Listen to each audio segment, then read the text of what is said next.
Could we have our first ever try in fantasy MLR history? And one of our league's newest members joins the show to talk about his dominance over our show host. The Fantasy Ruckers show starts right now. Where rugby and the world of fantasy sports collide. Welcome to the Fantasy Ruckers Show, bringing fantasy rugby to the masses, talking all things rugby from the MLR to leagues around the world. We're on top of it. Headphones on, pads off. This is the Fantasy Ruckers Show. Now, here are your hosts, Ryan Yee, Matt Yee, and Devin Vanderpool. What's up, everybody? It's episode number 16 of the Fantasy Ruckers Show. Thank you so much to our league members. Thank you so much to our Fantasy Ruckers community members and everyone else joining along on this fantasy rugby journey, trying to make it a reality in the MLR. As always, Devin Vanderpool, I am Ryan Yee, and this week we are missing someone. Matt Yee is not in the house, and you may understand why after we go through how the matchup results turned out in round 12. I don't think there's anything else, Vandy, here that Matt can experience that could make his first inaugural fantasy rugby experience any more miserable. But it was enough for him to need to take a self-healing trip. He's gone to a trip to Vancouver. He's in the mountains of the old Aaron Vancouver. Rodgers, eh? Yeah, exactly. He's taking a self-healing trip. He's going through the herbal healings, everything to get his mind straight so that he can crank out the rest of this fantasy rugby season. But man, it has been a tough one. But for you, it's been up and down. How was round 12 for you for your fantasy rugby in the MLR? Yeah, I don't want to talk. Move on. No. I mean, tough week. I mean, this just goes to show you when you stack a team pretty heavily, these results happen. Usually, I got Joe Peterson, aka God, aka the best player in the league. I don't care what stats say. When he doesn't show up, I mean, it's pretty evident with my 2.5 points that my team needs him. Yeah, no, it's definitely, we can definitely see that. I mean, when I was putting together the stats and I saw San Diego perform the way they did, I was like, ooh, Vandy might be in for a little tough one. I do have, though, a message from Matt for all of the community members. He just says, and for the show members, he says, sorry he couldn't make it. He just wants to let people know that fantasy rugby made him do this. So that's all he wants the people to say. That's we'll leave it at that. He'll be back hopefully in the next couple of weeks after he's gone on his self-healing trip. We'll see if it does anything, because it definitely hasn't done anything so far. But with that being said, if you're not following along yet, make sure you go do that. Like, subscribe, follow us at the Fantasy Ruckers to stay up to date with all the latest things that are happening in our league. This is the first ever thing I think that someone or a group of people have tried to implement fantasy rugby in the MLR, and it's been a great experience so far. So you'll want to follow us along as we continue to try to grow this thing and make it a real thing in Major League Rugby. Like I said, at the Fantasy Ruckers, everywhere on social media, wherever you get your podcasts, and on YouTube. Hit the like, hit the subscribe button. It will go a long way for us to help grow this thing.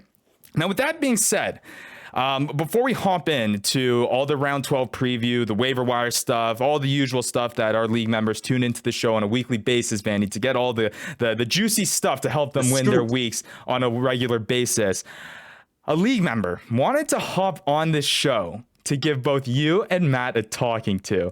He came in this season. We were having a little bit of struggles with some teams here. We had to bring him in to kind of take over this team. He's been doing hot so far, helping turn it around. The team was struggling earlier in the season. Ever since he's taken over, he's turned this feral hippie side into one that is might be a force to be reckoned with. And although a playoff push may be a little bit distant away, possible, but a little bit distant away, he'll make sure that he's going to be ruining some playoff hopes going forward, along with kind of your two hopes of trying to string some wins together as we close out the season. Let's welcome on Stephen Loewen. I hope I said that correctly, of the Feral Hippies. Welcome to the show, man, for the first time. Glad to have you. Thanks so much. Awesome to be here. And yeah, I'm going to be clawing my way into the playoffs with my Sabercats. So, there we go. Yeah, should be interesting. Yeah, like your Sabercats. I mean, after that big win against Toronto, we had, I don't know if you heard our discussion, Stephen, last week with Matt, when I was trying to convince him that, hey, maybe this Houston side is one to, at least be concerned of it. They strung in. They were competitive against the Giltinis the week before. They beat Toronto this week. I don't know. And maybe my argument is maybe looking a little bit better than what he was saying the week, but we'll get into all of that, man. But before we dive into all the nitty gritty stuff of round 12, it's not often that we get a league member onto our show, but when we do get a league member onto our show, we want to ask them what their experience has been like, what they think of fantasy rugby, because we want to make this thing as fun as possible, get everyone into it. And that's often from the feedback from the people who are actually playing it. And believe me, I've heard the grief from both Vandy and Matt, so I feel like their opinions on the way fantasy rugby has been going so far may not be an accurate one. So for someone that's seen some success going forward, at least recently, Stephen, how have you been enjoying fantasy rugby so far? Now 13 weeks in the season, I believe. I don't know how many weeks you've been playing so far, maybe like 7 or 6 around?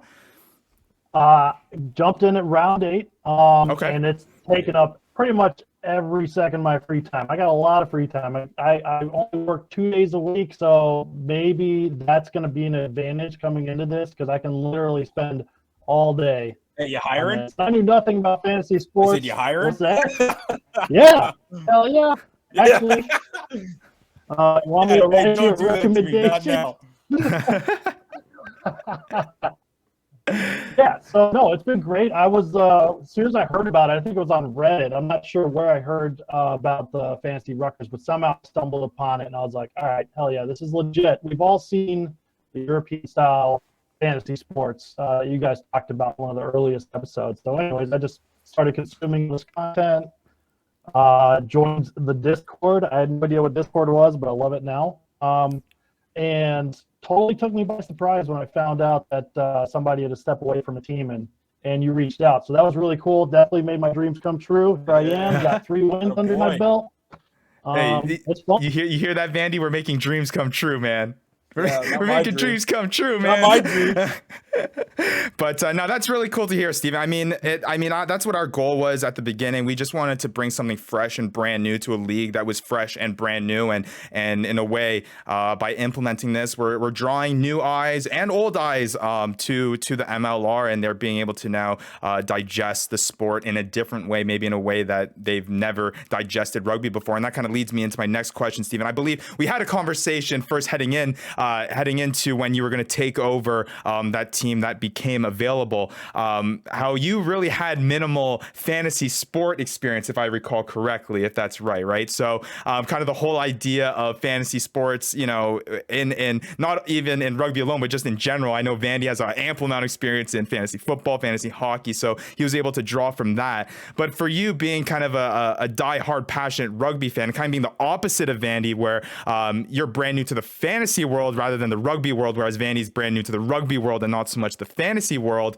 How has that kind of changed your experience? You say that it now eats up at your entire day. I'm guessing it's a good thing though that you're digesting all of that. You're enjoying it. That it's secretly that it's taking up all the time that you have.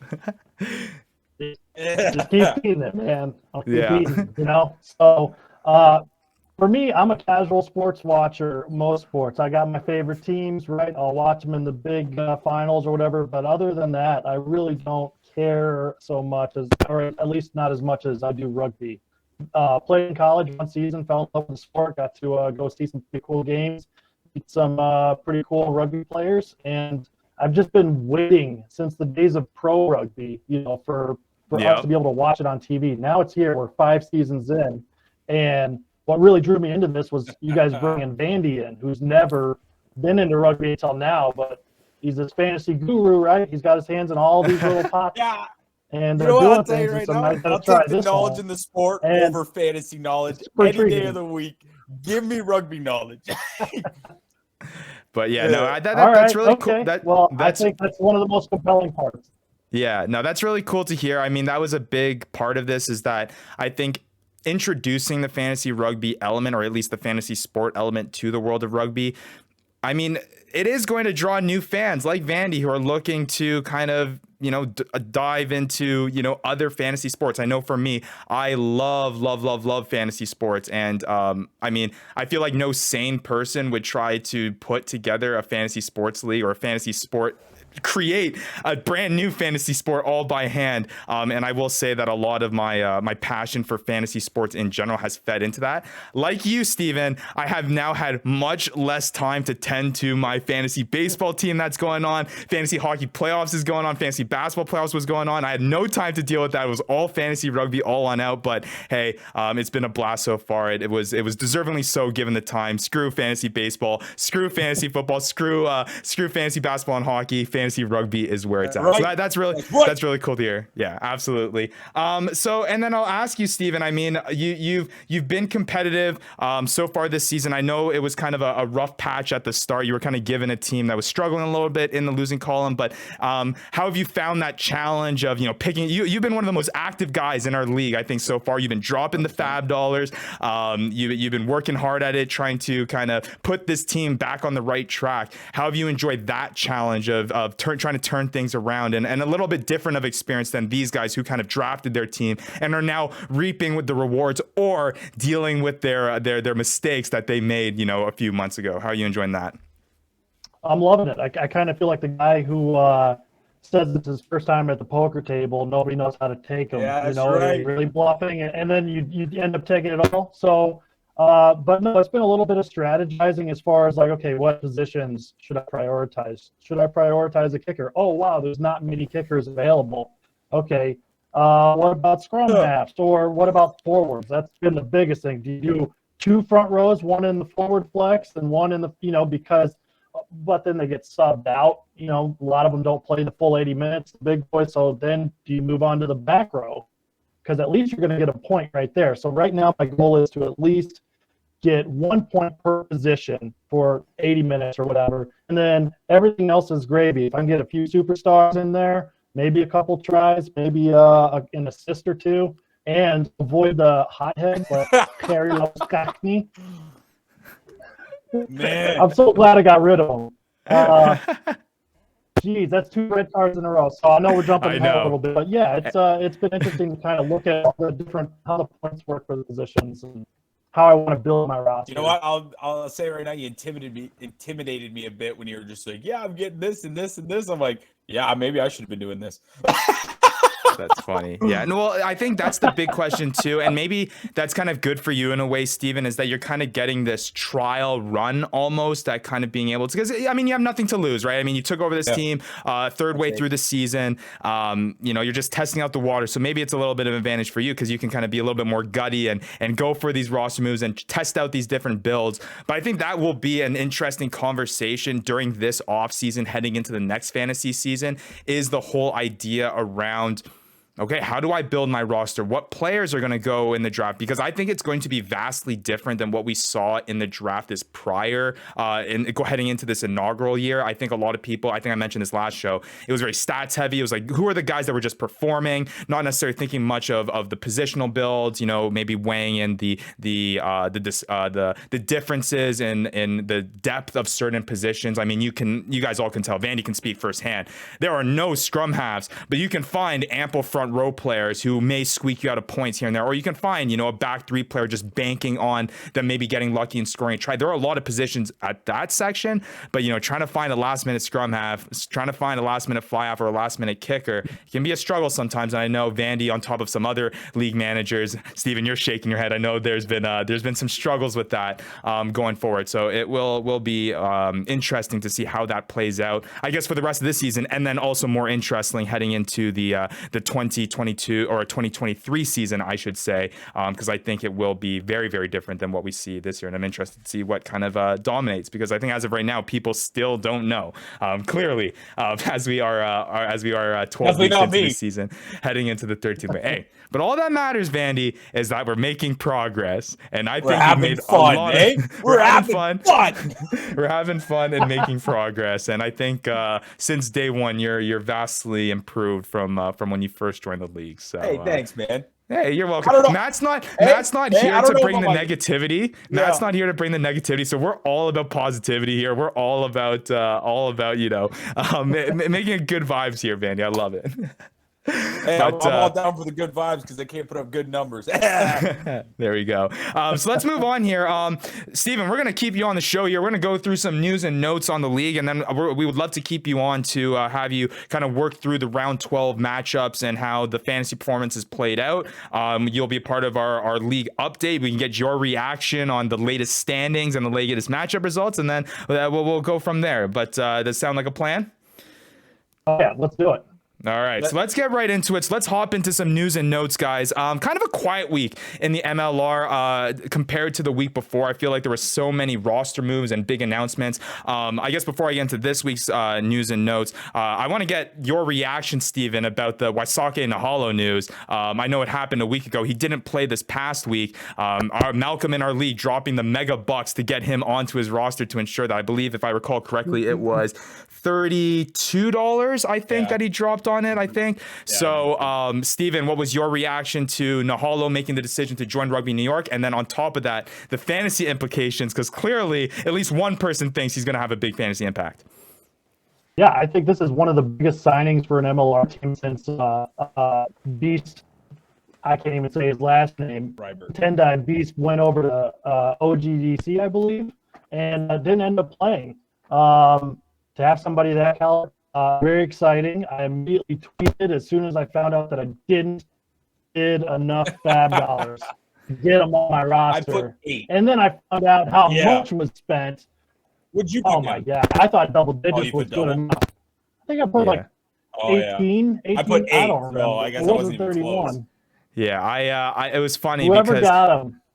Yeah, Malcolm ended up getting him of Victoria's Secret. The rich get richer. He's been the top team in our league for the past few weeks, and he just adds more players to a team that already includes Bodine Waka. So for him to now have 2 explosive players on there, there are definitely some projected points there that can be had. But yeah, I agree with you, Stephen, man. A huge, massive signing. I would put it up there. Yeah, just in the likes of the it wasn't off-season signings, or excuse me, it wasn't in-season signings, but players like Matt Gateau and Adam Ashley Cooper coming overseas to that have the international experience in high level rugby. We're talking about the All Blacks programs. We're talking about the Springboks programs. We're talking about Australian programs. We're talking about the top tiers in the league, or I should say in the world. And them having that decision and wanting to come play in the MLR is very encouraging. Albeit it's probably towards the tail end of their careers and they're just trying to live out their days, play some easy rugby. But still, we'll take it. It's entertaining. I still think a close to retirement Nahalo is going to still score mega points in the MLR. I don't think it'll take much for him to find the try line. So I want to get your reaction on that because, like I said, I think that was one of the bigger signings of not only this season but in the history of the MLR so far. But with that being said, let's move on to the notes that we have in this week. No new signings, but there have been some disciplinary action that has been taken in the MLR. Wynan Grassman of the Sabercats has been suspended for 3 weeks for actions that he took in, I believe, that Toronto Arrows match. I didn't catch this, and I didn't see any cards given at. Was that what it was? I didn't see where this came from. I think this is. I think this was all done post match. I didn't see anything. I followed coverage on it as well, and I never saw a card. Oh, there was no cards handed out. Yeah, so I didn't see. I know there were definitely some other cards handed out in some other matches that may have some implication, but this one, couldn't see what happened with Grassman, but nonetheless, he's suspended for the next 3 weeks. He'll be next available. I think it was the Seattle Seawolves. I think it was a shoulder to the head. Like he didn't was it? Okay. Hit him low and didn't try and wrap. Yeah, it's always tricky reading those disciplinary reports. I always find tricky all the legal language and all of that. It's sometimes hard to kind of decipher. But nonetheless, there you have it. Grassman will be available for the Seawolves. That leads into another player on that Houston Sabercats team, and you mentioned him earlier, Stephen. Labuschagne. He has found himself in a little bit of trouble once again, getting a red card in that Arrows match. They were trying to talk. It was a card. I mean, it was a good hit on the initial, but he didn't need to add that extra little flair of, tilting him over 90. I know everyone was okay. No one got injured, but as soon as you do that, you got to keep it consistent. That was the suplex looking. Yes, yeah, exactly. So the rule is, Vandy, is as soon as you tilt a player's feet over his head, that is a cardable offense. So as soon as you tilt him basically over the 90-degree plane, his feet can't be over his head. And that clearly happened in that tackle there. Obviously, it wasn't the worst of it, but I do understand the reasoning behind it there. Obviously, it didn't have any implications. Because during the game, I remember the announcer saying like he was very questionable about it, and I didn't know. Yeah. I mean, you could side with maybe a not as severe of a penalty, maybe a yellow card, but if you want to keep that out of the game, you want to be strict with it. And I feel like rugby, like you mentioned earlier, Vandy, has been pretty good at that, at least from an overall standpoint. So. You could probably argue maybe some of the specific calls when it comes to MLR reffing, but we won't get into all of that. I think it's the most accurate suspensions in any professional sport. Yeah, personally, I watch all. I think it's the most accurate. I think hockey's the worst, but we won't get there. But I think it's the most accurate.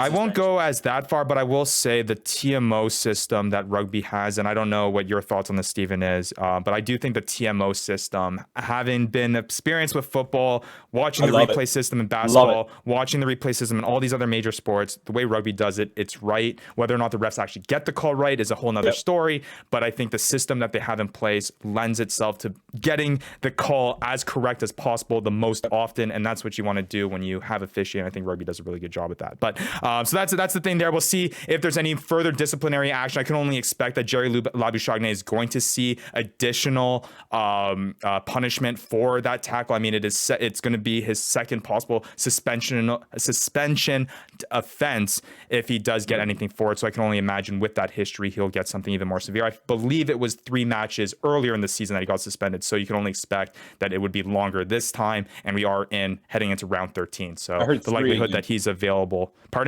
I heard 3 again. 3 again? Yeah, so that would take him out to round 16. That would be available for the semifinals of our fantasy playoffs. Maybe he'll be a last-minute pickup for a team that's in that semifinal, but obviously you can't trust him here on out. And then also, this kind of just explains how slow of a news week it has been for the MLR, but I want to reiterate that after the results from this past week, the Dallas Jackals have been officially eliminated from playoff contention from the MLR season. I mentioned this last show. Matthew gave me flack for it because I was making it clear that this could happen. But nonetheless, let's make it clear once again that with the Houston SaberCats win and the Dallas Jackals not being able to get the bonus point in their match, they are officially out of contention. I think we all knew that this Dallas Jackals team is going through challenges. They'll look to improve into next season. No, man. No, really, they really can. And everything, we mentioned this shows before, Steven. It's already hard enough to start an expansion league into a league that's already kind of found its roots. We know which teams here have established themselves and have these programs that are kind of running and turning. The Dallas Jackals are still trying to find that, and on top of all that, that crap that they've been dealing with all season long, it seems like they really can't catch a break. So we'll see. We'll see how they be able to look out for the rest of the season. They'll look to at least get 1 win, hopefully. Fingers crossed. I mean, if they can't beat DC, if they can't beat DC and DC's beating them by the way they did this week, it's going to be tough. But, man, I would like to see them get at least 1 win. And then, Vandy, I had to throw this in because I feel like you do this every episode. You always are we're looking for a beer sponsor, apparently, because Vandy's always throwing up the beer can on our screen. You might not be, but I am. Yeah, I not necessarily condone it. Vandy's on his own rocker there, but he really wants that beer sponsor. So, hey, if anyone with beer connections wants to have a new spokesperson, the Fantasy Ruckers' very own, the Rucking Goat, Vandy, he's more than happy to. But I will mention, though, Vandy, the New England Free Jacks have signed a multi-year partnership with Budweiser, baby. So there is a step there. So if they can get a partnership, hey, maybe we're next on the table for a 5-year partnership with a brewery. Who knows? But we'll see. But that's the news and notes this week. Like I said, a little bit slower of a week. One more thing about the. Yeah. Yeah. There Let we me go. just jump in real quick. New England, I just want to say, so they ended the Budweiser contract. they're doing everything right. If you go to their website, you look at their merch, you look at the commemorative pins they're giving their season ticket holders, you look at the articles that are posted on their website, all of their MLR franchises, take note. Look at New England. They're doing it correctly. That's funny. I mean, I feel like already with like I feel like New England has done a really good job of kind of marketing their team, and it seems like they have a really good following. And yeah, if they're doing that and getting the merchandise out, making that look all good, getting their season ticket holders involved, that's awesome. And yeah, we'll see whether or not. Hey, like I said, maybe we're next in the line, Vandy, for a beers partnership, because you have been pulling one. This is the 16th week of this show, and you've been pulling one for one since day one. So we'll see whether or not. But hey, I think it's that time now, guys. I mean, we're 20 minutes into this show. I think it's about time that we start getting into these round 12 matchups and start talking about how some of these players performed in this week that led to some pretty big wins for some people in our fantasy league, and also a pretty big tie and a pretty big losses elsewhere as well. But we'll get into all of that. Remember, on this week it was the LA Guiltinis on bye, so some big players that weren't available for some teams. I will say it was refreshing this week that you guys did not have to go through a gauntlet of a waiver week like the week prior, where Rugby Atlanta, Rugby New York, and I believe it was the Free Jacks were all on bye. Yeah, crazy. You didn't have to deal with that. It was only the Guiltinis on bye this week. So let's hop into the matchup that started off the week. The Houston SaberCats taking on the Toronto Arrows. This one actually kind of surprised me, guys, because I really thought that the Toronto Arrows were on an upswing here. They were at home. They were running off of the emotions of being at home. They looked to be rolling. And then, the first match outside of Canada, where they go stateside, take on the Houston SaberCats. It wasn't just a loss. It was a dominant loss. I mean, the Houston SaberCats basically from start to finish owned this game, and the Toronto Arrows weren't able to score a point until the later half of the match. But before I get into the fantasy performances, guys, Stephen, I'll start with you, man. Being a Houston SaberCats guy, obviously with the jerseys in your background, what was your thoughts on the match? How are your feelings about this Houston SaberCats team? I mean, we talked about it earlier about how maybe they're on the upswing and they're a team to be reckoned with. What were your thoughts about that match to start off round 12? Overjoyed, and also I thought, this is kind of giving credence to my initial thoughts at the beginning of the season that Heineken Meyer and Pate Human and all these staffers that they brought into the roster are going to turn this team around. Whether it happens this season or next season, I don't know. But we have 6 times more wins than we did in the last probably 3, 4, 5 seasons. 3, 4 seasons. So, yeah, I'm ecstatic. I'm overjoyed. I'm no longer ashamed to rep that badge. There we go. Maybe it'll be your Lions next, eh? Oh, I don't know. All right. Yeah, it might be a little while between that one. But Vandy, what was your thoughts? I mean, you made some Toronto Arrows pickups heading into this week. Thoughts on Arrows Houston? I thought it was a great game. I mean, you don't get many better games than that. I thought it was a game that was very physical, very hard hitting. There was cards in there. I mean, I didn't necessarily agree with a yellow or 2 in there, but I thought it was a great game. I mean, I'll take it from a sports fan. When your team's doing bad, you're allowed a second favorite team. Yeah. Not your second favorite. A second team you enjoy. I think that would be Houston for me. Watching these guys. Oh, my God. Week, you're lucky, man, that Matt. Wait. It's the physicality, man. It's I don't know. I will remind you, Van. Now, that being said, it was not okay. I think what did it for me. So, Kansas City fan, real quick side note, we lost Tyreek Hill. Number 12, I'm going to butcher his name, Lawrence Vanderschief. Lawrence hold on, let me. Oh, they say okay. They say it funny on the broadcast, and and I forget what the broadcaster's name is, but he really goes with the European accent. But I think it's Vanderschief. Yeah, okay. That homie puts up. He did the classic Tyreek Hill. He put the hand back, like he's like, I'm pretending to block, and then he did the little wave, like, see you, bud. I'm in the try zone. I wrote that in my notes, Vandy, and I'm just like, man, the disrespect that Vanderskiff has to put that up. I'm just like, oh my God, and you could tell that it got to the Toronto Arrows, man. Like they were 100%. Heated after that, and they were trying to bounce them off. Yeah, it was. Yeah, it was an interesting match, but overall, I thought it was like I said, shocking to see the Arrows kind of come out and lose the way they did. But yeah, I think Houston might be a team that people need to be concerned about playing, especially as we head to the later parts of the season. Like we said, I know Stephen will think differently. I'm not sure if this team is good enough to make playoffs, but I think they will be breaking some teams' hearts when it comes to this playoff race in the MLR. So either or, it's going to be exciting to watch these Houston SaberCats play, because it seems like they're going to be in some pretty meaningful matches as they stay in that race. But like I said, before I get into the fantasy performances, Vandy, I will remind you that there is only 13 teams in the MLR. So your list of favorite teams can only grow so big before you're kind of hedging your bets here. Four. So I'm just gonna remind you that's equivalent to you having 8 favorite teams in the NFL. So I did. Hey, the first year of football, I had 8 favorite teams. Okay? You know what? I'm just pulling your leg. I love you digesting as much rugby content as possible, and if that's going to take you to have all 13 teams as your favorite team, I'll take it. So it's all good. Maybe next year I'll just have all the jerseys stand across that back wall. Exactly. So let's get into it. Fantasy performances. You guys mentioned it. Loritz Vanderskiff, he came out big here for the Houston SaberCats. 2 tries, 14.1 fantasy points, and it was all on John's bench as well. He didn't even need it to get the win this week. Loritz was on the bench and he was still able to get the dub, but it hurts to see. I see Vandy struggling with his matchup, barely raking in 3 points, and you have a guy like Loritz on the bench of a team that could have been a game changer for him, sitting on the bench of another team. I miss Matt being here. Usually if Matt gets these things said to him. Where did that come from? Well, I'm just pointing it out, man. Some other things here. Juan Pablo Zeiss, Dean Muir. That's looking like a really nice trade for you, Steven. It looks like you might be on the better end of that one. You traded him mid-season, Dean Muir, for Cam Dolan straight up.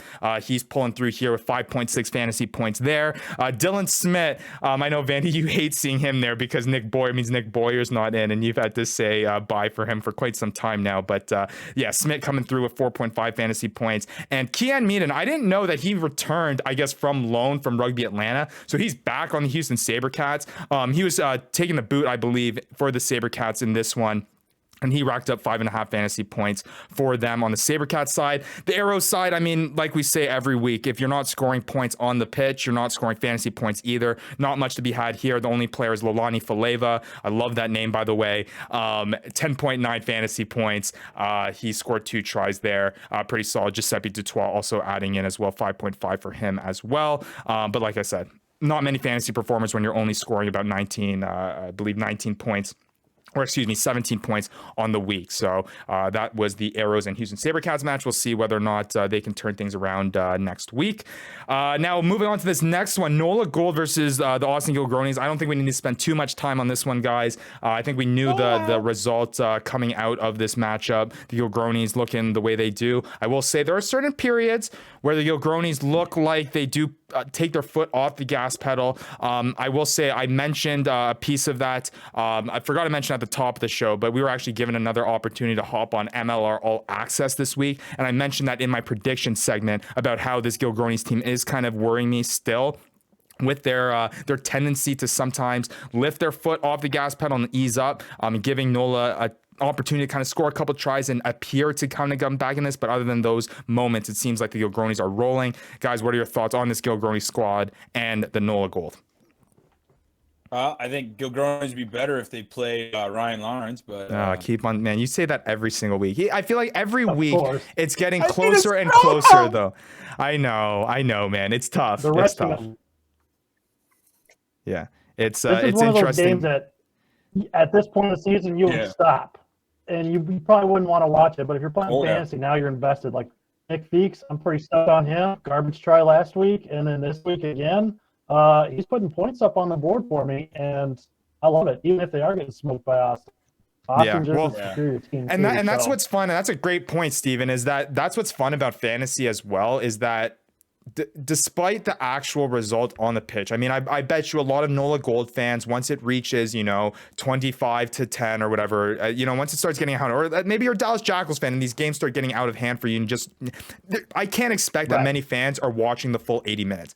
But if you're invested in this fantasy rugby thing, I feel like your eyes are glued to the TV until this match finishes, because we had it last week where I believe a garbage time try, Matt. your garbage time try, Stephen, actually against Matt, was basically the decider against that matchup, when Nick Feeks basically just like the arrows knew it was over, Nola knew it was over, and Nick kind of just, Feeks just hopped into the try zone. Oh, you wanted to score one? Okay, well, restart. No implication at all when it comes to an MLR perspective, but from a fantasy perspective, that completely altered the trajectory of your season and Matt's season. So it is interesting to see that. But yeah, Nola Gold, they had some big fantasy performers as well. So let's hop into it. Nola, Kevin Sullivan coming through 5.6 points. Steven mentioned it. Nick Feeks coming through once again this week, 6.8 fantasy points for him. But like I mentioned, only 10 points scored on the week for Nola. Not going to be much fantasy points. So let's move over to the Gilgronis, who had much more fantasy projection. Michael DeWall, 8-man for the Gilgronis. He looks solid off of that set piece, 8.5 fantasy points for him. I feel like Pele Cowley every week, it's not like a scrum half type try. He just gets away with these kind of like muff tries. Like he'll find his way where it's like, oh, okay, like he'll pick a scoop up and take it to the house for a 22-meter try. It has nothing to do with him being a scrum half. It's just he's in the right place at the right time. He was able to do that once again with a blocked kick, 5.6 fantasy points. And then Lockie McCaffrey able to pick one off the ground, 5.2. Hugh Roach as well, 5.2 fantasy points to add as that as well. So yeah, pretty exciting stuff between the Austin Gilgronis and the Nola Gold. This Gilgronis team keeps on finding ways to string wins together, and it's pretty impressive. Let's move on to the Old Glory DC Dallas Jackals matchup. At this point, guys, it seems like any team that's facing Dallas, you're just going ahead and slotting them into your lineup. And if you have any Dallas players, get rid of them right now. I will say it was a Dallas player that got in the way of Matt of getting a win this week. But other than that anomaly, no one else is really contributing from that sense. So guys, I mean, there isn't any fantasy performance from the Dallas Jackals side aside from that one player. But your perspective on Old Glory DC, I guess, going up to Dallas Jackals, they're still able to put up a 50 bird on them. Yeah, one thing that's cool about Dallas. Let's look at Dallas real quick. They got the second best kits in the league, so points there. Maybe we can get some fancy points scoring for that. But no, you had a debut performance by Hayden Hill in Dallas. Scored a brace. That was awesome. Is somebody gonna pick him up next week? I don't know, but maybe. And Pell's assist, that was great. Old Glory, man. We all knew that they were going to take this game. I just didn't know it was going to be by this big of a margin. Holy it sucks when you opened up with what you said, Ryan, because I didn't play my Old Glory DC and I played a Jackals player. So yeah, tough. Well, hey, lessons learned. Like I said, we're learning every single week. We're progressing. No, I don't think we are. I don't think I'm learning, and I don't think I'm progressing. I'm getting worse. It's I'm small. You know what? I'm stagnant. My knowledge is growing. You know what? Okay. Real quick, if I took Laura and I was just like, okay, what picture looks cool? Pick what team's going to win. She'd be more accurate than I would. And that's how I was at the begining of the season. I'm just like, hey, these guys are cool. Why not? Laura being Danny's fiance. Yeah. So that's funny. But yeah, I mean. Well, hey, don't. Yeah, go ahead, Don't Steven. feel too down, Bandy. I'll make a wager with you real quick. All right. Here we go. Hopefully this will lift your spirits and give you a little bit of motivation to school and learn these players and learn these teams a little more. If you can stay ahead of Mr. Yee's brother Matt while he's off on his retreat, if you can stay ahead for the rest of the tournament, I am going to send you your very own Warriors jersey. Oh my gosh! Hey, what number's on there? God. Oh no, there's no numbers. No number. It's a brand new one. Numbers on their replica jerseys. No, Bandy. It's for you to. You can imagine any of your Utah guys on that jersey any day of the week. Whoever's playing well, it's all for you. But that's awesome, Steven, man. I feel like that's gonna motivate Vandy pretty well. And I feel like I feel like we've been waiting, right? I've asked Vandy this question on multiple episodes where I'm like, Vandy, do you really want to put yourself through this Utah Warriors fandomship? Like, it really looks like it's going south, man. It's your first season. You didn't know. The people voted you in. Like, I'm really giving you an out, man. You have all these San Diego guys. Wait, why don't you pick San Diego with Joe Peterson, man? I'm a man of class. And I respect that. And I respect that. And that is awesome. You did it with the Kansas City Chiefs when you first got into football. You're doing it with the Utah Warriors when you're getting into rugby. And now that you have kind of that thing to kind of work for, and if you end up getting the jersey, you have the kit now. You can't turn back. So I feel like it's all set in stone now. If you can win this bet, you truly are a Utah Warriors fan. And hey, maybe that's the positive thing that they can all take out of the season is that, okay, Utah Warriors didn't do so well. You didn't do so well in fantasy season, but hey, you beat Matt and you're able to get a Utah Warriors jersey out of it. So hey, maybe that's the positive light. And on the way, you also helped out charity with more people finishing ahead of you. What are we doing? Let's get Matt back in here. Like, I'm sick of this. Like,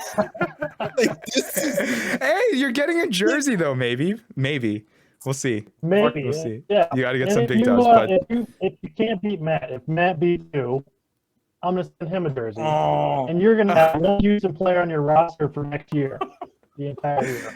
Do you know what sucks too, Vandy, is that my brother, I know he's not so much to be like a fan of any team, really. He just likes to like enjoy rugby. The only team that I know that he's a rugby fan of is the Hurricanes. Yeah.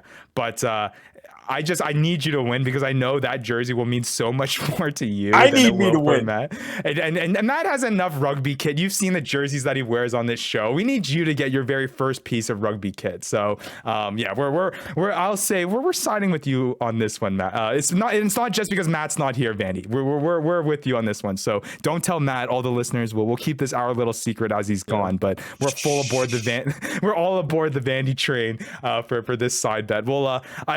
Let's see if he can find out about the bet when he listens to this episode, and we'll see, and we'll wait about it until next one. We'll bring it up to him and see whether or not I'll get a text. It'll be like, you're going down. Yeah, what the heck? And all of a sudden, Matt's just winning out games. He's like, "Oh, I'm just playing. I actually wasn't trying this season yet. Here's my actual my fantasy prowess." But me too. I just really want money to go to charity. Right, exactly. No, I just got a bleeding heart. Well, let me quickly go through the fantasy numbers. Like I said, not much on the Dallas side. The only really two players: Hayden Hill, 11.2 fantasy points, scoring 2 tries. Hey, it took a while for the Dallas Jackals kind of piece it together to score some tries. It might take a grubber kick every single time for them to score a try, but hey, I'm all for it. The TMO look on that first Hayden Hill try was really, really cool. How he was just able to get it down before it was able to get out of bounds. And then, like I mentioned, there was only really one Dallas Jackal guy that put any emphasis, I guess, on Matthew's tie, and that was Chris Pennell, who was able to rack up those 2 try assists because he was the one behind those grubber kicks. Beautiful grubber kicks, by the way. He had 5 fantasy points on the season. That's it for the Dallas Jackal side. And then for the DC side, yeah, if you're going to put up 50 points, the opposite of not many points, there are going to be a lot of fantasy performers. You got Danny Tusitala. He looked like a 9 that I thought would look like coming out of the season, 4.5 fantasy points, scoring a couple try assists there. Tavita Nakali, 5.5 fantasy points. Renata Roberts-Tanana, 8.7. He scored a beauty of a try there. Jack Iscaro getting on the board, 5.1. William Talataina getting on the board, 6.9 fantasy points. This list goes on and on. Luke Campbell, 6.5. And then the 2 biggest of of that match there, the fly half for DC, Rohan Saiafololoi. Is that right? I don't know. I feel like I butchered that pretty bad. These friggin' Samoan names, man. 12.6 fantasy points, scoring a try, huge off the boot. That was a big pickup for Rugby Morning. Not enough for him to get the win this week, but nonetheless, a nice little find there for a fly half that seems to be having consistent play. Now that Old Glory DC looks to kind of turning things around after having 2 back-to-back wins, now against the Arrows and against this past week against the Dallas Jackals. And then Penny Lasaka, 12.1 fantasy points. Man, huge performance. Big reason why why Matt was able to keep up with Victoria's Secret. I mentioned it in our Discord channel. It was a pretty clear 41-meter try. I even, sometimes you have tries when I'm looking at it and to get reference of these lines, 40. I'll kind of ballpark it. This one was pretty clear. He obviously caught it before the 40-meter line. whether or not you want to interpret 40-41, I mean, that's why I posted it. It's to 40. the people. You guys let me know. I thought it was pretty accurate, but there was no way that there was no argument that Matthew is going to get the win this week. It's either he's getting the loss or he's staying with the tie. He even mentioned he mentioned in our text group chat, he said, man, even 41 is pretty generous with that. But it was clear that he caught it before the 40-meter line. Nonetheless, 12.1 fantasy points for him. So yeah, solid showing. Maybe you weren't expecting for DC to put up 50 points. I think we were all expecting the win, but I think it has now made it even more clear going forward that you're playing your DC, or you're playing guys against Dallas, and you're not playing the Dallas guys. Unless they start picking up these grubber kicks, because, hey, maybe Chris Pennell is a thing that you're looking forward going forward now if he can slot it every time in the corner. Let's move on to the next few matches here, guys. I think we can kind of roll through these ones. Utah Warriors, Seattle Seawolves. I mean, this was a gritty matchup. It was back and forth. A couple TMO try plays there kept you on the edge of your seat. The Seawolves looking good coming off of their bye week. They've been 2-1 since then. Unfortunately, it's at the expense of your Utah Warriors, Vandy, once again.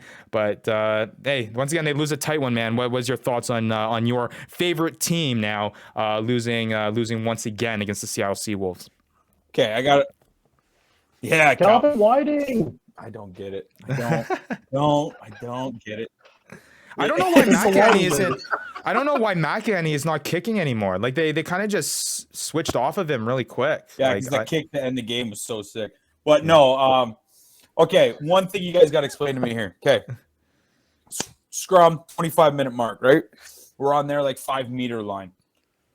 I thought the scrum, you have to go forward. You have to go straight on, and that's how you would get the ball back, okay?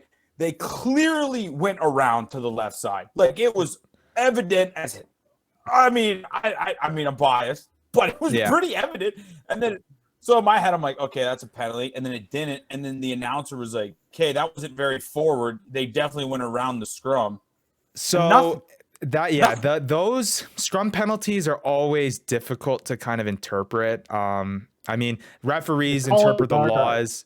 Yeah, the referees interpret the laws in the way they want to do it. In essence, the way I've understood it, Vandy, is that you can allow that wheel to happen, or a team can try to get that wheel to happen. It's actually pretty advantageous. Like some teams will actually try to do it where they'll wheel to a certain way so that they basically shift the forwards and essentially create like a wall so that when they release from the scrum, they don't have like a direct path to kind of pursue that guy. So there are teams that actually do that. You're not allowed to like back up and allow the team to kind of roll over you so that you kind of wheel it around. You need to apply the pressure so that you force the wheel. And that actually, in a way, is actually going to cause the penalty for the other side. I don't remember the play exactly, but I mean, these laws are always finicky with that. So, like, yeah, it's always interpreted. Seattle was easily winning. They were easily winning the scrum, but there was two players that went to the left side of the scrum and caused it to turn the scrum, and even the announcer was like, "Yeah, that's got to be a penalty," and then it wasn't. But whatever. Besides that, I mean, pretty good game. I mean, it was fun. It was another physical matchup, which you would expect out of Utah and Seattle, right? So those are always fun to watch. But Stephen, quickly, what are your thoughts on this match? One score game again for Utah.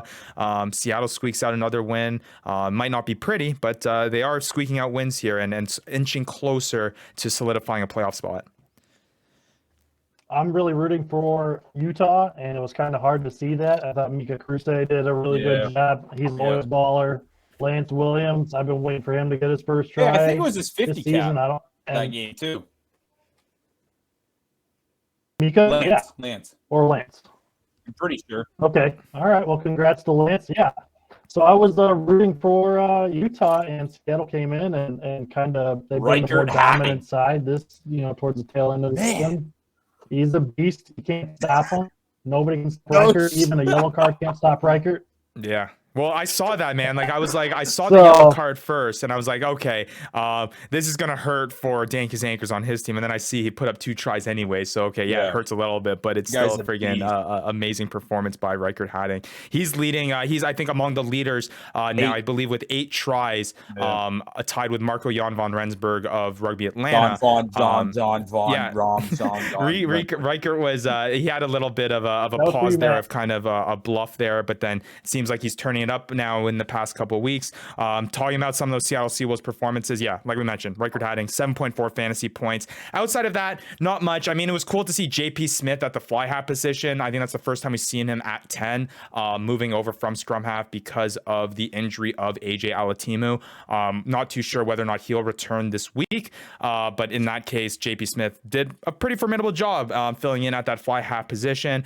Hey, Vandy, maybe someone you can look at if AJ Alatimu is still out, and if their decision is to still go with JP Smith out at 10 and not slot in Kieran Joyce there, you can have a look at the guy who played 9 this week. I believe it was Reed Watkins. He pulled up, played the full 80 minutes, got a try assist as well in there. Maybe he's the new guy in Seattle while AJ Alatimu is out. I'll pick him up. He won't play. Probably. And for in your luck, Ryan Lowrens will put up a full 80 and get a try as well when you don't play him, right? So and then some.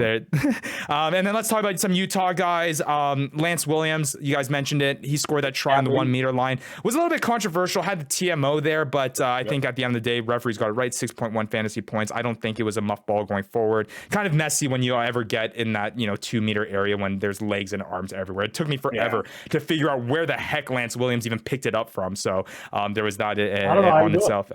It was Lance Williams. It was a magic trick. It was like ta-da, and then I got it. And then 9.5 fantasy points for Connor Burns, who burned off a big one there in that match up against the Seattle Seawolves. 45 meter try, a nice little pass from Mika Kruse, started by Mike Teo, and he was absolutely gone once he got the Jets going, the burners going, pun intended there. And then we'll move on to this next matchup, guys. Rugby New York, New England Free Jacks. Man, a tight one. This was probably the most exciting matchup of the week. Went back and forth. Rugby New York. I mean, I keep on saying, and it's hard for me to defend this team every week because it seems like they just can't squeak out these tight wins. But I don't think that their record indicates how good this Rugby New York team can be. I do still think that this, especially with the addition of Waisake Nahalo, I still think that this is the best backline in the MLR, even though they haven't shown it at times. Even when the addition does happen, that's going to be even bigger. But before I get into it, guys, Rugby New York, New England Free Jacks, kind of overall thoughts of this tight matchup of two top teams, or at least should be top teams in the East. I mean, first off, hats off to the New England and New York crowd. That was awesome. They were loud, they were vocal. So that was cool. Don't care for the field, but that's a dead horse. I can't wait to see Waisake Holo come over and shift over to Ed Fido and both of them combine on a try. Ed Fido's a mean dude, eh? Oh yeah, moly. Yeah. That's the type of guy you want on your team. Ed Fido, kind of similar to Vanderskiff's try. Ed Fido gave John Poland a little pat on the head when he scored, and I was just throws him aside. He's like, "Hey, oh there you go, little Fido, don't be starting that." But yeah, I thought my overall thoughts. What really does it for this New England Free Jacks team, and the reason why they've been able to win 7 in a row, is this ability. Yes, obviously, Bodine Walker is an absolute. I mean, the try that he scored, he does it all himself. Gets it, score it. No one seems to see him. Gets in the try zone, grubbers it himself. Here, let me do it all myself. Aside from the excellent MVP caliber season that Bodine Walker is having, and Walker is a part of this. The New England Free Jacks have the ability to just pop off with these big plays. And these can happen in really quick spurts. Yeah. And all of a sudden you realize, holy crap, we're down 14-0 against the New England Free Jacks. We're playing on the back foot already. I just feel like the Free Jacks kind of put you in those positions so you're always trailing from behind. And then once you finally get it to an even match, like what Rugby New York was able to do in this one, all it takes is for another explosive try for New England to just get right back on top, and you're back to square one. You know what I mean? So I feel like that ability that New England has. I mean, look at the try. I believe who scored it. I believe it was that beautiful catch off talking about LaRue Milan?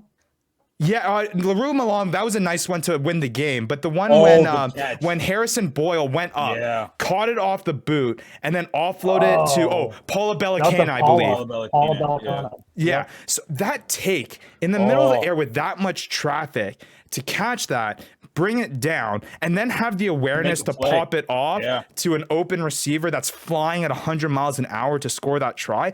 It's textbook. It's clinical play, and that's the ability that New England Free Jacks have, and they seem to do it on a week in and week out basis. And every time you're like, they can't do that every week. We're 13 weeks in, and they're still doing it. So it's hard to bet against this team. That chip and chase by Bowden Walker was honestly one of the best individual plays I think I've seen all year. Right. Yeah, it's incredible. When he did it before, when he did it before for the try assist, and then 10 minutes later, he's like, "What? Nobody there. I'll just do it to myself." Yeah. Pops through 3 guys, does like a circus somersault, grabs it. They're like, "It's a try because it's Bowden, but we're gonna TMO it anyways."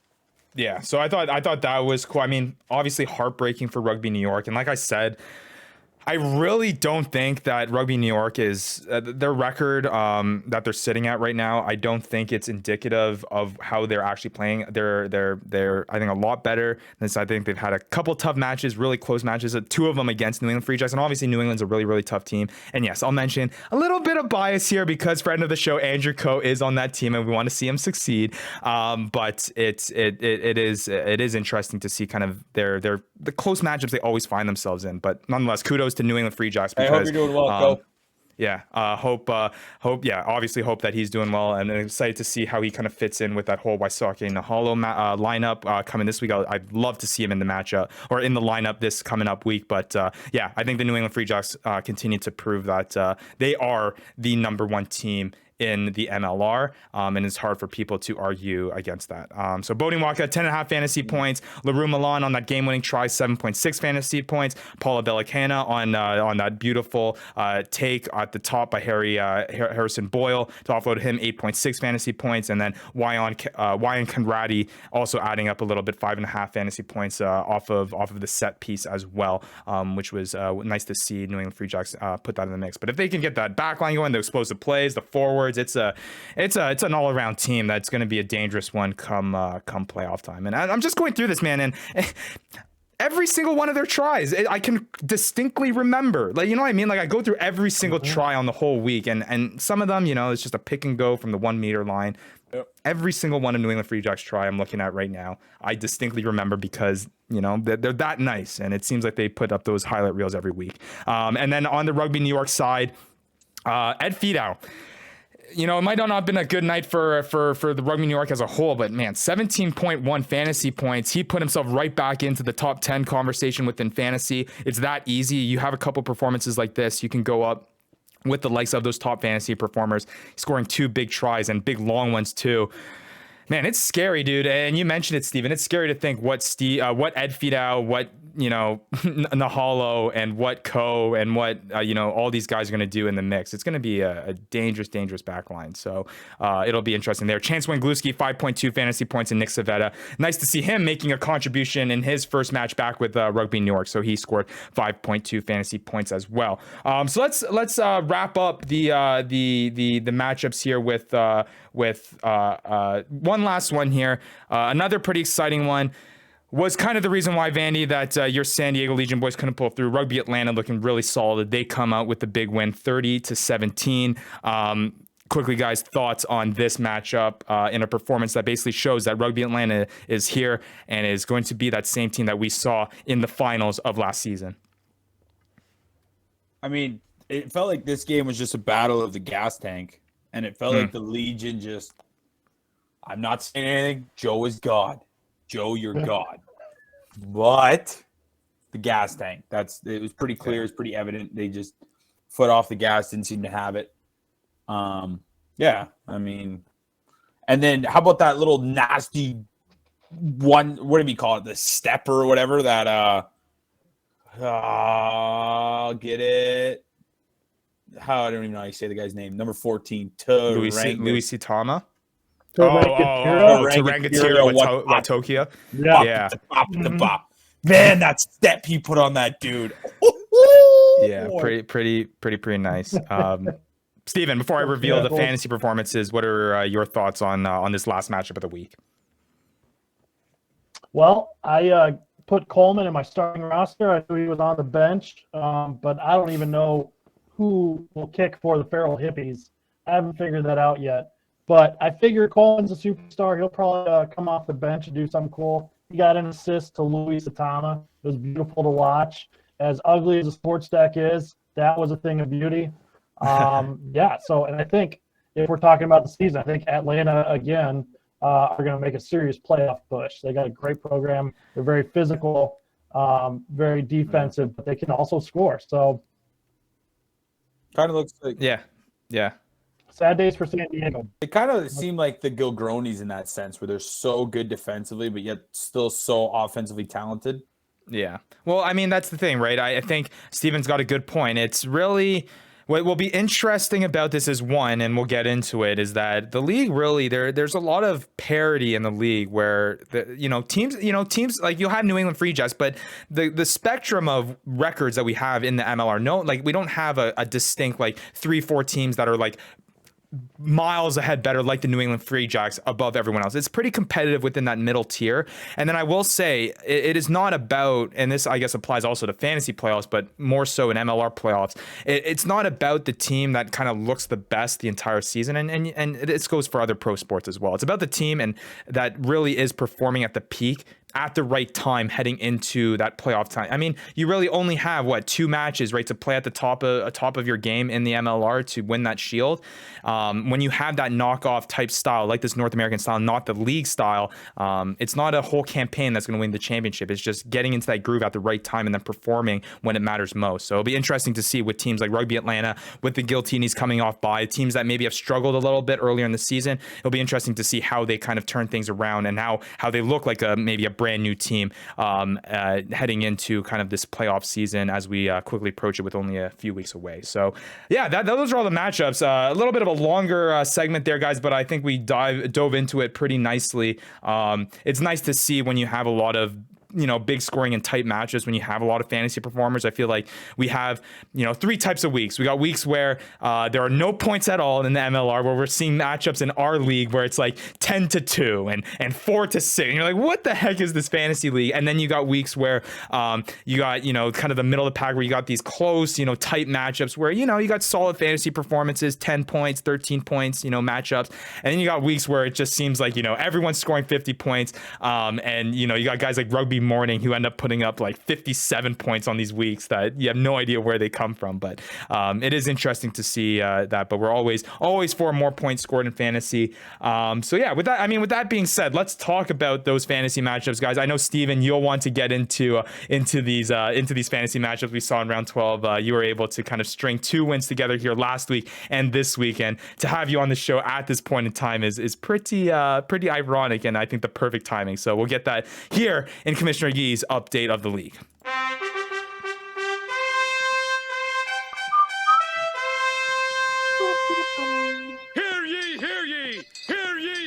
That's right. Hear ye, hear ye. Here is Commissioner Yee with my thoughts on the league and give you guys all a little update on how the league is going so far.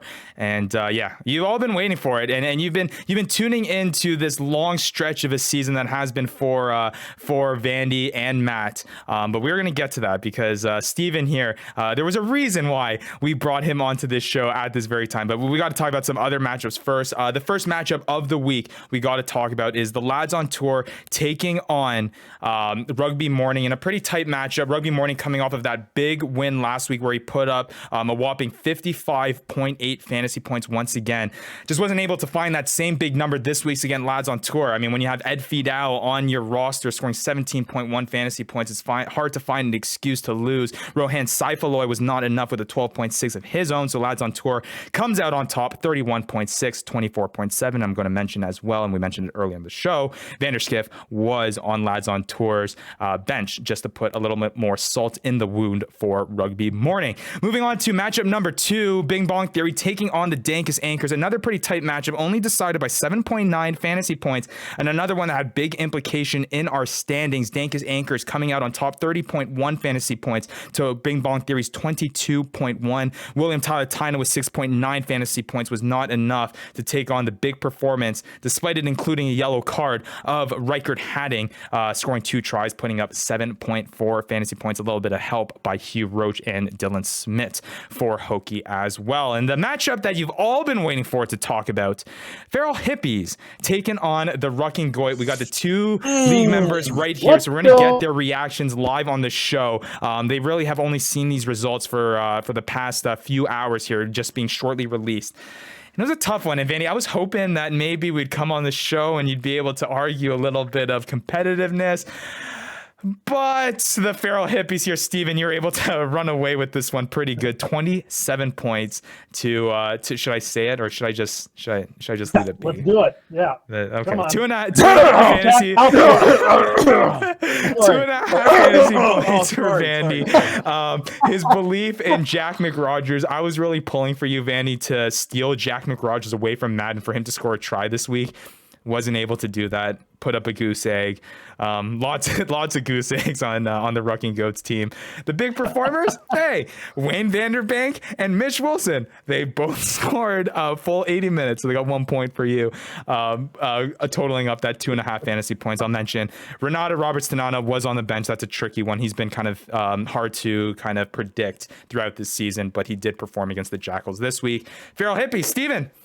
Hey, I'm going to give you a little bit of time here to kind of flex your muscles here. You took down Matt last week in a really, really tight matchup. You beat Vandy this week.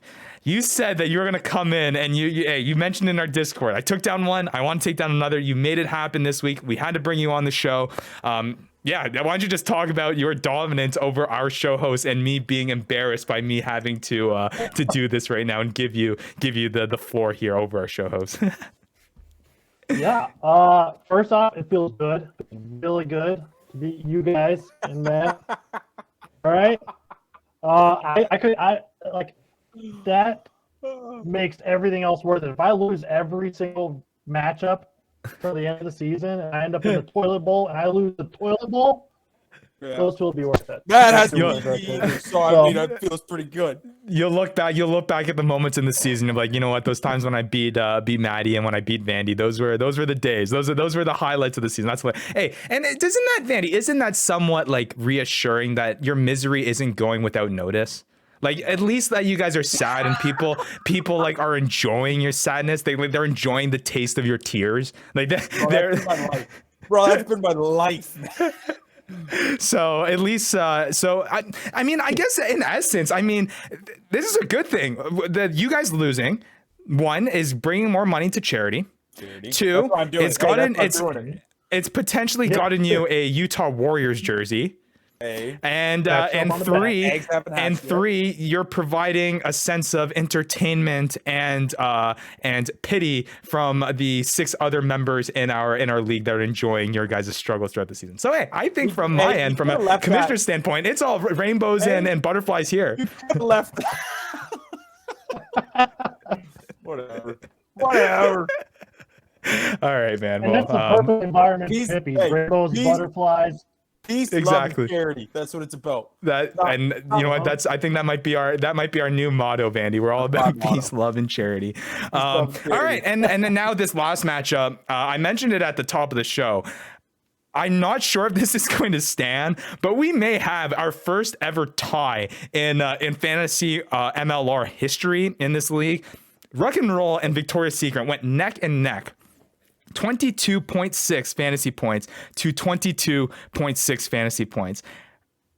I don't like, it's not like I look at these teams like, okay, like they're playing each other. Okay, let me finagle the points so it gets tight. I do all the points completely on its own. And then I look back and then I fill in the numbers and get the final score at the end.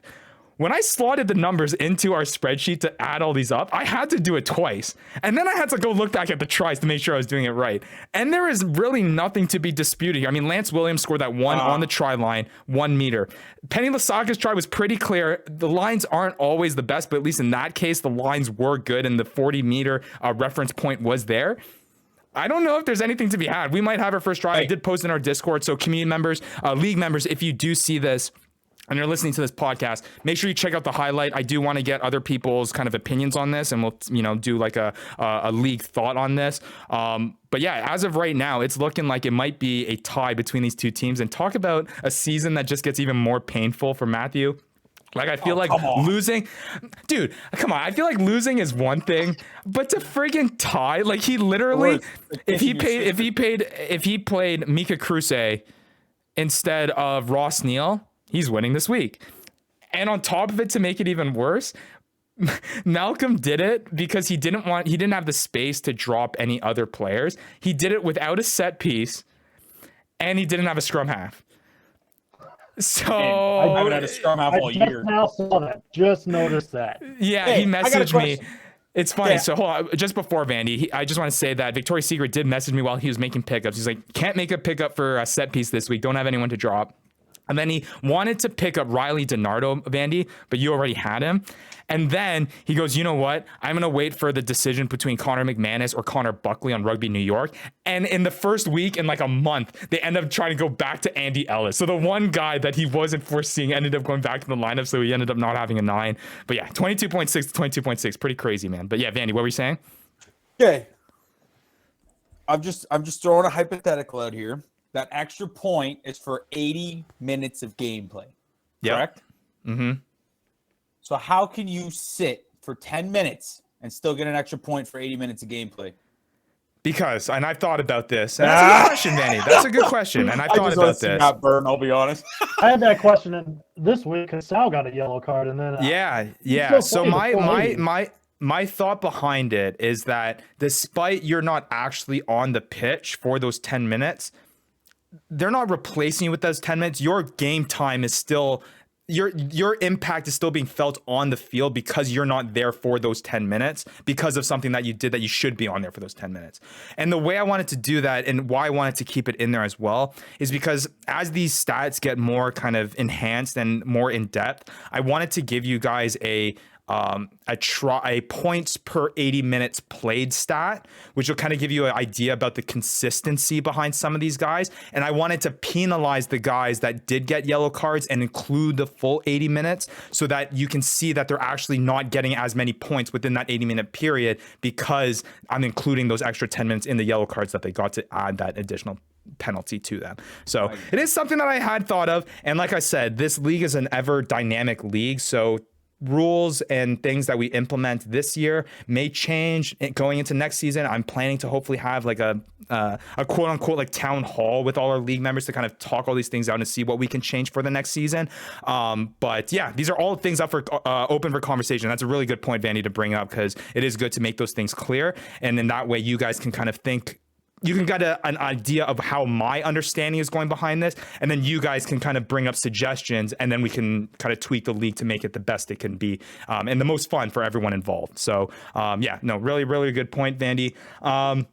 So yeah, outside of that's the league update, and Stephen, this is we'll part ways before we get into the waiver wire because I don't want you to give away your picks because you are one of our most active members in the waiver wire and you've been taking advantage of it. So I don't want you to have to give away your picks. I don't want to have to give Vandy away his picks either.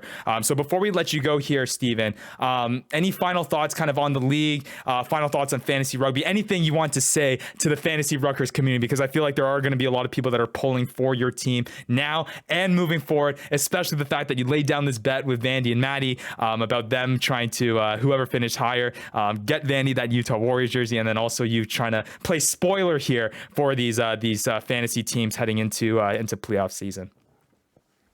Hey, I'm just trying to spice things up a little bit. I'm super again humbled that you approached and asked to take over this team, and I think we're going to do big things. I'm going to spend lots of money. I'm going to spend my entire budget. I'll spend money to make money and get wins. But yeah, in all seriousness, I think this league is awesome. I think it's great. We're going to reach a new audience. Hopefully, in the coming years, coming seasons, we're going to get more support, whether that's real-time stats or whatever. But I think y'all are doing a great job, and I can't wait to continue being the two-show host. Oh, yeah, it'll be interesting. Well, we're definitely going to want to have keep you rubbing on. it in too. Yeah, that's goddamn right I would. Well, we definitely want to have you on again, Stephen. Maybe hopefully next time when Matt's here as well, so you can kind of rub it into him as well. I'm sure he'll absolutely love that. But until then, man, really appreciate all the hard work and stuff that you're putting towards your team. Really, at the end of the day, I want to emphasize this to all of our league members. This league does not work without the help of you guys. I know you guys have had a lot of patience with waiting for certain things coming out. I know you guys have had a lot of understanding with stuff coming out. And you guys are putting in the effort to of setting your lineups, making those pickups. And really, it really is only as much as you guys put into it. And you guys have been putting into a lot. So, Stephen, along with all the other league members, really appreciate all the work that you're going to, because it keeps this thing going. And I think we are onto something, and hopefully we can get more people within the MLR community and beyond to kind of buy into this fantasy rugby thing. And I think it'll be something that people can enjoy. That seems like you're enjoying right now, Steven. So yeah, until then, man, we'll see you, and good luck the rest of the way of this fantasy rugby season. I'm sure a lot of us and the viewers will be pulling for you, dude. All right. Peace. Yeah, good luck, homie. See ya, man. Yep. Peace, love, and charity, eh? Peace, love, and charity. All right, well, that's Stephen Loewen of the Feral Hippies. Yeah, great conversation, man. You can tell that he's a really passionate fan of the MLR. I mean, even in the conversations that I had before with him, he just loves digesting MLR content, rugby content, period. And when you have guys like that are buying into the league, that's essentially what we're doing, right, Vandy? Yeah. Like, we're just creating more content. Without people that try that, like what I called like hokey, like Adam Schefter. You need guys like that. If it's not a driven league, you lose the will to win. Winning doesn't mean anything if you're playing with people who don't care. If you beat a guy who didn't sign a lineup, it means nothing. So that's the point, right? It makes it that much sweeter. Yeah, you can respect, and obviously I'm not in the league, so I can't have an opinion on this. But knowing my other fantasy sports and stuff, like, I respect a guy that I lose to a lot more when it was like a hard fought matchup. We both set our lineups, we went back and forth. Oh yeah. So I'm sure you can get that feeling here.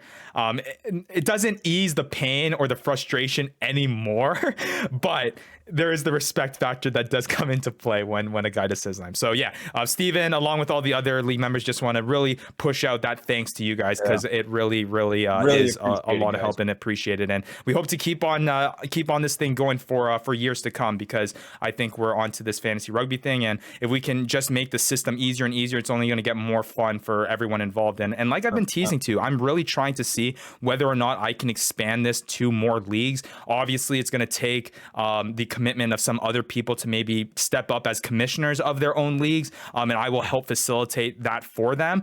But yeah, I'm trying to open it up for more people, and I know there's a lot of people on the waiting list. I mean, Steven, you were definitely not the first person that was itching to get into this league. There have been a lot of people on this waiting list, and they've been messaging me, hey man, how can I get in? How would I do this? I got to tell them, sorry man, just don't have the resources and the time and the stuff. As much as I would love to spend 24 hours out of the day posting up points for 10 different leagues, you know, there's only 24 hours in a day, and I got to sleep, and I got to pay the bills too. So a lot of that goes into it, but I do, and my goal is to try to expand this to more people. So tune in. That's why you want to follow. That's why you want to like. That's why you want to subscribe to us, to be the first ones there and ready to go when we do expand that, because I can only imagine that the seats and the spots are going to fill up really, really quick when that does happen. So yeah, Vandy, let's move on here quickly. We're running towards the end of the show, so we won't spend too much time here, because I feel like, especially with the crunch time, we don't want to be giving too much waiver stuff away. But let's talk about some of the free agents here that are available heading into this waiver period. Like we mentioned last show, the thing is, the waiver wire pool is getting thinner and thinner, because I think people are not afraid now of dropping some of these marquee name guys that they maybe relied on earlier in the season, or maybe that they drafted, and now they're just really not making a fantasy impact right now. So you'll see big names. You'll see guys like Caleb McEnany. You'll see guys like Mike DeBoulis. Those are guys that might not be available. Mike DeBoulis is out for the rest of the season. Caleb McEnany is not taking the boot anymore like he was earlier in the season. It seems like he's getting subbed out around the 50th minute at the fly half position. So it seems like that's all a little bit iffy. Niall Saunders is available at the scrum half position, but he hasn't been in the lineup for the past few weeks. So you have these names, but I feel like they might be a little bit of a red herring, because they might not be playing. So I want to remind our league managers, you don't want to just look at the total points. Try to break down and look at their weekly performances and look at guys that maybe have performed recently. And those will be the guys that you maybe want to have an eye on. Guys like maybe, I mentioned that, not to pick up Dallas guys, but hey, maybe the Hayden Hill performance really intrigues you. I know that Will Hooley, who played at fly half, I know Steven's looking for a kicker. Will Hooley was the kicker for San Diego this past week with Joe Peterson out. If Joe Peterson maybe slots back to the fullback position or maybe is, out of the lineup for an extended period of time, I know you don't want to hear that, Vandy. I know. Will Hooley might have a position and maybe a role at the fly half and kicking position. So just guys to keep an eye on. Don't want to just look at total points. You'll want to look at kind of the breakdown from a week-in-week basis because it can be skewed very much so. But Vandy, quickly here, is there anyone in particular that you're looking at maybe that intrigues you? I'll just name out a few names that are playing. I mentioned Caleb McEnany. He's playing. T. Rangatira Waitokia. He scored a try for Rugby Atlanta this past week. You really like that step, Vandy, so maybe that intrigues you to maybe pick him up. You got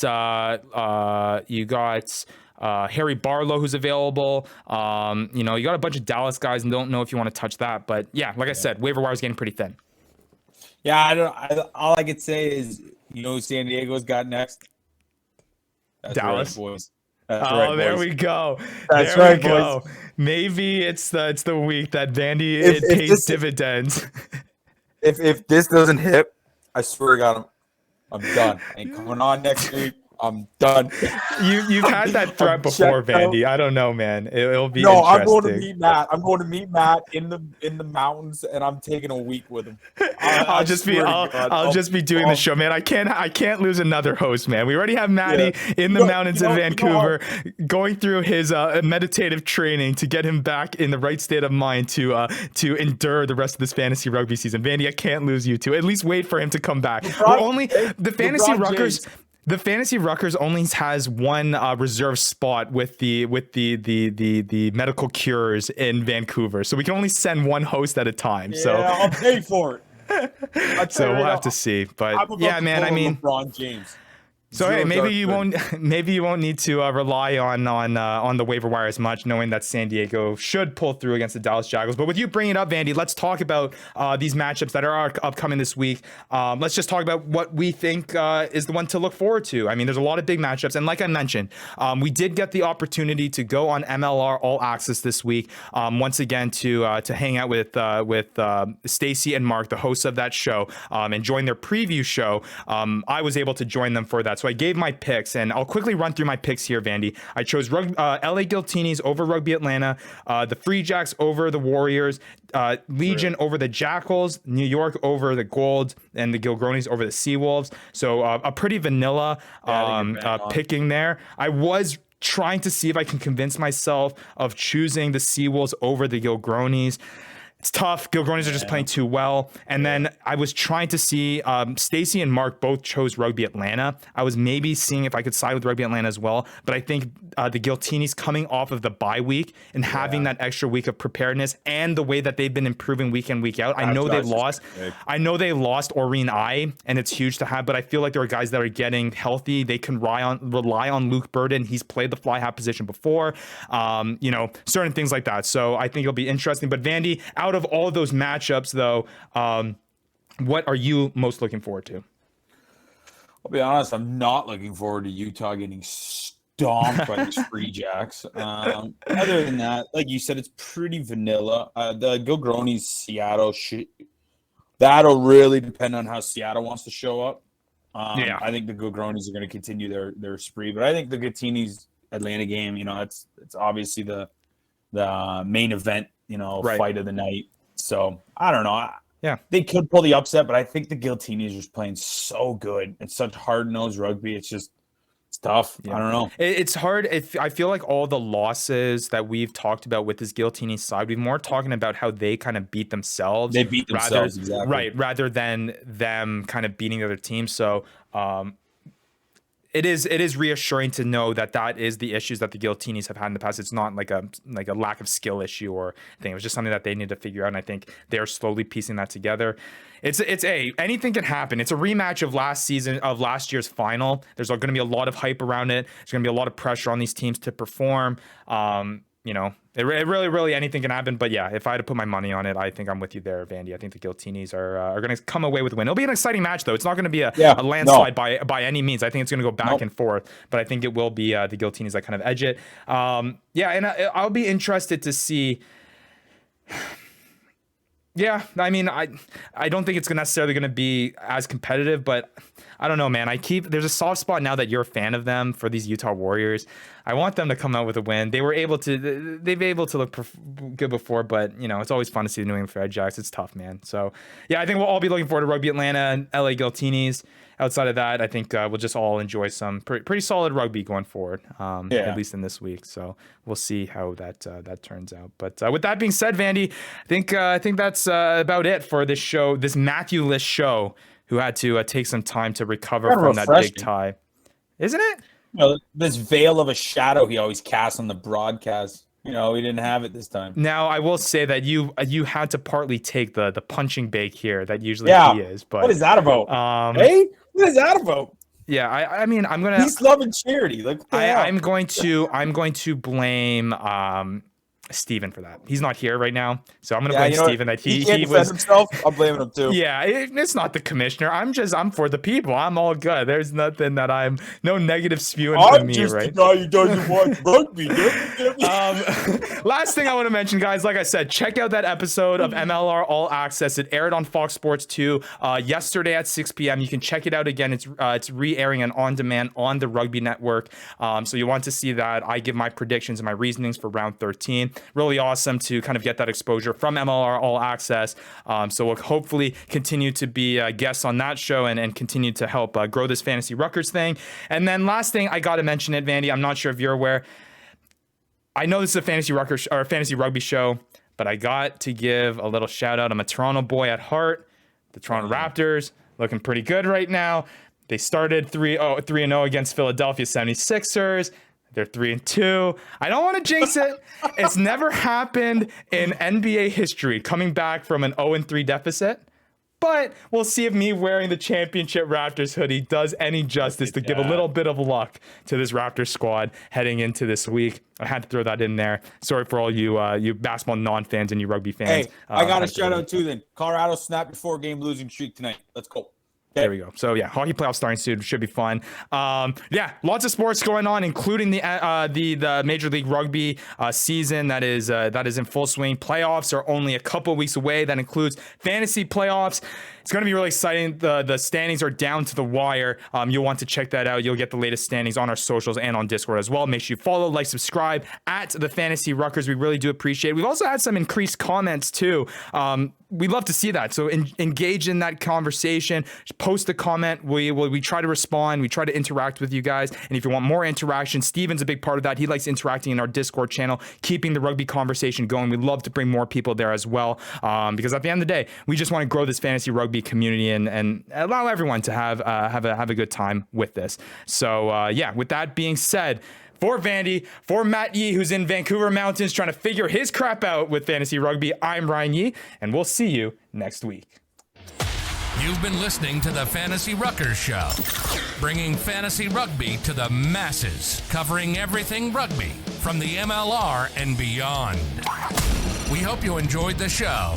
Make sure to like, rate, and review, and be sure to tell all your friends. We'll be back soon, but in the meantime, connect with us on social media at the Fantasy Ruckers. Till next time, this is the Fantasy Ruckers Show, signing off.